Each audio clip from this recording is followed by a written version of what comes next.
Well, there could be a psychedelic solution to a substance abuse and mental health crisis here in New York State. Two bills introduced in Albany would make so-called magic mushrooms legal. Senior reporter Eileen Buckley spoke with one of the bill's sponsors and with a mental health professional about the benefits and possible side effects.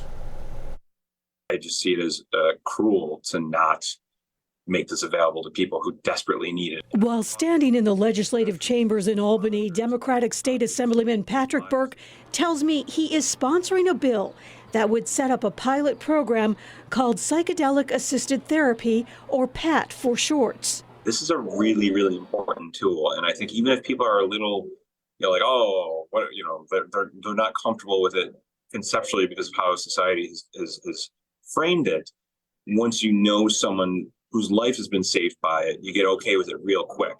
The lawmaker says studies have already shown the mushroom drug to be effective in treating PTSD, depression, anxiety, and even cluster headaches. And I've talked to enough people, veterans, first responders, people whose lives were completely damaged, and they've turned it around and are living full and happy lives because of the availability of this type of treatment. New Yorkers for Mental Health Alternatives support both Burke's bill and a second bill that would legalize adult possession of certain natural plant or fungus-based hallucinogens.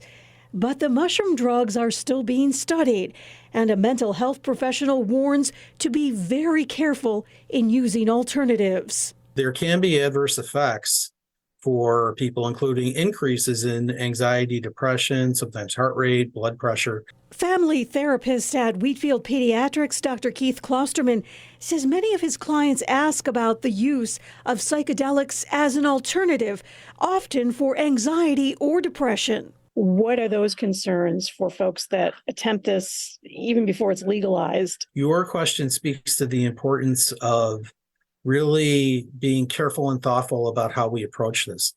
And especially in terms of making sure that if it's something that you're considering, that you're doing it under the careful consideration of a physician, the prescribing physician, and that you've got ongoing monitoring of it. But Klosterman and Assemblyman Burke both say if proven effective, these alternatives could help ease the mental health crisis. I could retire from public service a happy man if I'm able to get this done. I know it will save people's lives. Eileen Buckley, 7 News.